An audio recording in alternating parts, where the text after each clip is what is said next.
Lockdown মানিছেনে সকলোৱে? মই মানিছোঁ। আমি সকলোৱে মানিছোঁ বুলি ভাবিছোঁ। ইয়াৰ আগৰ ভিডিঅ'টোত কৈছিলোঁ যে ঘৰতে থকা সময়খিনিত মেডিটেশ্যন কৰি কেনেকৈ মন কণ্ট্ৰল কৰিব পাৰি আৰু সুচাৰুৰূপে আমি থাকিব পাৰোঁ। কৰিছেনে সকলোৱে? কিন্তু এটা কথা হয়, মেডিটেশ্যন কৰি আমি ঘৰৰ ভিতৰত থাকি মনটো কণ্ট্ৰল কৰিব পাৰোঁ হয়, কিন্তু সদায় দৈনন্দিন জীৱনত ওলাই গৈ থাকোঁ। আমাৰ মুভমেণ্টটো দৰকাৰী, প্ৰয়োজনীয় বস্তুৰ কাৰণেও লাগে। যাবও মন যায়, কিন্তু কিয় যাব নোৱাৰোঁ আমি? এই ক্ষেত্ৰত চৰকাৰে আমাক লকডাউন কৰিছে, কিন্তু কি আইন প্ৰণয়ন কৰিছে আমি সেই বিষয়ে অৱগত হয়নে?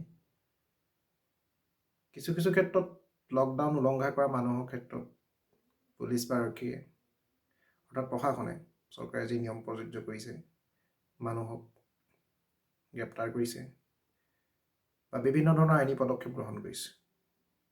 আইনী পদক্ষেপখিনি কি? আমি শুনিছোঁ বা পেপাৰ অৰ্থাৎ বাতৰি কাগজত দেখিছোঁ, নিউজ পেপাৰ বা বাতৰি কাগজত বা টিভিটো দেখিছোঁ। ধাৰা 188, ভাৰতীয় দণ্ডবিধিৰ ধাৰা 188, section 188 of Indian panel code. কি ধাৰা 188 বা ছেকশ্যন 188 ইণ্ডিয়ান পেনেল?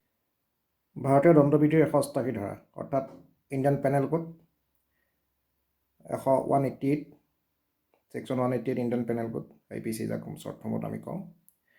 আমাৰ আইনৰ সাধাৰণ জ্ঞানেৰে যিখিনি আমি বুজি পাওঁ বা তেনেকৈ আমি বস্তুটো চাওঁচোন কি আছে। IPC 188 আমি চাৰ্চ কৰিলে যদি দেখোঁ, আমি পাম ডিছঅবিডিয়েঞ্চ টু অৰ্ডাৰ ডিউলি প্ৰমালগেটেড বাই পাব্লিক ছাৰ্ভেণ্ট বা নিৰ্দেশ যদি আমি অমান্য কৰোঁ। ইয়াত এটা কথাটো হৈছে যে পাব্লিক ছাৰ্ভেণ্ট বা জনসেৱকজন কোন, সেই কথা বেলেগ কথা বা আমি বেলেগ ধৰণে যাব লাগিব, পঢ়িব লাগিব। লোকসেৱকৰ যথাযথ, যেতিয়া আমাৰ কথা হ'ল 188 ধাৰা মতে যিটো বিধান আছে এইটো হৈছে লোকসেৱকৰ যথাযথ জাৰি কৰা আদেশ অমান্য কৰিলে কি হ'ব পাৰে। পুলিচ বা আৰক্ষী হৈছে লোকসেৱক, সেইটো কথা বেলেগ এটা ডেফিনিশ্যনৰ কথা আহিব। এতিয়া কথা হৈছে আমাৰ ইয়াত কি আছে, আমি 188 ধাৰাই কৈছে IPC যে যাৰ আইনগতভাৱে মানুহক আদেশ দিবলৈ ক্ষমতা আছে, তেনে লোকসেৱকে যদি কোনো আদেশ জাৰি কৰে, কিবা মানুহক কোনোবা কামৰ পৰা বিৰত কৰি থকাৰ কাৰণে বা কোনো সম্পত্তি বিষয়ত বিশেষ কিবা ব্যৱস্থা ল'বলৈ নিৰ্দেশ যদি পায়, তেখেতে সেইটো দিয়ে। যদি কোনো ব্যক্তিয়ে সেইটো অমান্য কৰে, তেনে অমান্য কৰিলে তেনে ব্যক্তিক 1 মাহৰ সাধাৰণ কাৰাদণ্ড দিব পাৰে বা অৰ্থদণ্ডত দণ্ডিত হ'ব পাৰে। বা ঠিক তেনেকৈ যদি সেই অমান্যকৰণৰ ফলত যদি মানুহৰ জীৱন, স্বাস্থ্য বা নিৰাপত্তা বিপদ হোৱাৰ কথা আহি পৰে বা হোৱা যেন দেখা যায়, তেনেহ'লে 6 মাহৰ সশ্ৰম বা বিনাশ্ৰম কাৰাদণ্ড আৰু অৰ্থদণ্ড উভয়বিধে হ'ব পাৰে। এইখিনিতে কথাটো আহিলে 188 ধাৰাত আমি এতিয়া দেখিলোঁ বা যে মানুহৰ যদি কোনোবাই এই আইন অমান্য কৰে, এই ধাৰা মতে কাৰাদণ্ড দিব পাৰে বা পেনালাইজ কৰিব পাৰে। ইয়াত এটা কথা আমি উল্লেখযোগ্য কথা দেখিলোঁ যে মানুহৰ জীৱন, স্বাস্থ্য বা নিৰাপত্তা বিপদত যদি দেখা দিয়ে, এইটোৰ ক্ষেত্ৰত আমাৰ এতিয়া যিটো চলি আছে লকডাউন যাৰ কাৰণে হৈছে, তাত বেমাৰৰ কাৰণে এটা ডিজিজ যাক COVID-19 বুলি কোৱা হৈছে। ছেকশ্যন 188 বা ধাৰা 188 ভাৰতীয় দণ্ডবিধি, এইটোৱে নহয় আৰু আছে ধাৰা 270 অৰ্থাৎ 270, ছেকশ্যন 270 অফ ইণ্ডিয়ান পেনেল কোডতো গোচৰ ৰুজু হ'ব পাৰে কোনো ব্যক্তিৰ বিৰুদ্ধে। কি আছে IPC 270 ছেকশ্যন চাওঁ। ইয়াত আছে malignant act likely to spread infection of disease dangerous to life. গতিকে এতিয়া এইটো এটা বৰ সাংঘাতিক কথা। এই ধাৰাত যিটো কথা আছে, আমাৰ এতিয়া আমি গম পাইছোঁ বা জানিছোঁ এই সময়ত যেতিয়া কৰোণা ভাইৰাছ COVID-19 আহি ভাৰতবৰ্ষ তথা অসমত মানুহক ইনফেক্টেড কৰিছে, কিন্তু এই ধাৰা কেতিয়াবা পৰা আছে ভাৰতীয় দণ্ডবিধিত ইয়াত যি নহওক এটা কৈছে ধাৰাত, কোনোবাই যদি নিজৰ জীৱনৰ বিপক্ষে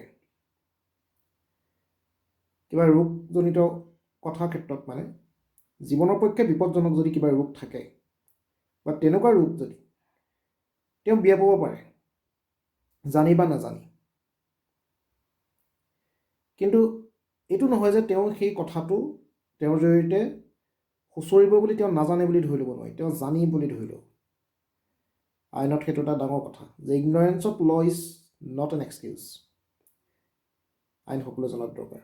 তেওঁ যদি জানে যে তেওঁৰ জৰিয়তে এই বিপদজনক ৰোগ বেলেগৰ শৰীৰলৈ সংক্ৰমিত হ'ব পাৰে, এটা বিশ্বাস কৰিবলৈ কাৰণ থাকে যে সেয়া জীৱনৰ পক্ষে বিপদজনক সেই ৰোগবিধ, আৰু সেই বিয়পাটো আৰু বিপদজনক, আৰু সেই কাম যদি তেওঁ বিদ্বেষপূৰ্ণভাৱে অৰ্থাৎ মেলিগনেণ্টলি যদি কৰে, তেনেহ'লে সৰ্বাধিক 2 বছৰৰ সশ্ৰম বা সাধাৰণ কাৰাদণ্ড বা অৰ্থদণ্ড হ'ব পাৰে।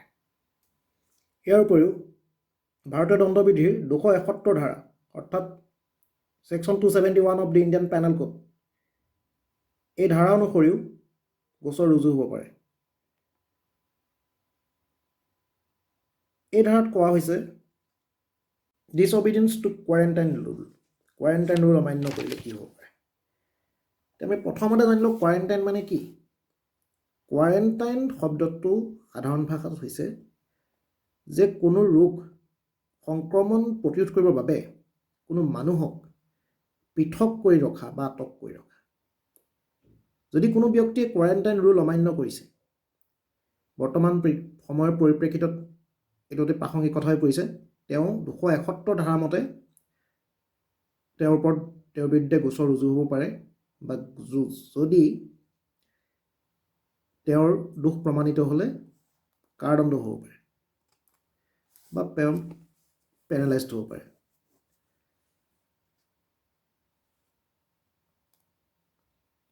ইয়াত 6 মাহৰ সৰ্বাধিক কাৰাদণ্ড বা অৰ্থদণ্ড উভয়বিধৰ বিধান আছে। আমি এইবোৰৰ পৰা কেনেদৰে আঁতৰি থাকিব পাৰোঁ, সেইটোৰ কাৰণে আমি লকডাউন মানি চলোঁ। এজন আইন মনা মানুহ হিচাপে ডিছঅবিডিয়েণ্ট নোহোৱাকৈ এজন অবিডিয়েণ্ট চিটিজেন হিচাপে আমি নিজৰ কাম কৰি গ'লে নিশ্চয় ৰোগ প্ৰতিৰোধ হ'ব, ৰোগ সংক্ৰমণ নহ'ব, আমি সুস্থ ধৰণে জীয়াই থাকিব পাৰিম, সকলোৰে সমাজখন আৰু দেশখনৰ বাবে ভাল হ'ব। এই বিষয়ত আৰু জনাবলৈ আপোনালোকক প্ৰয়াস কৰিম আৰু নতুন নতুন ভিডিঅ' লৈ আহিম আপোনালোকৰ সন্মুখলৈ। যদি ভিডিঅ'টো ভাল পালে লাইক কৰিব, কমেণ্ট কৰিব, শ্বেয়াৰ কৰিব, আৰু প্লিজ ছাবস্ক্ৰাইব কৰিব নাপাহৰিব। লগতে বেল আইকনটো দবাই দিব, নতুন নতুন ভিডিঅ' পাই থাকিব। ধন্যবাদ। শুভৰাত্ৰি। আজি 7 এপ্ৰিল 2020।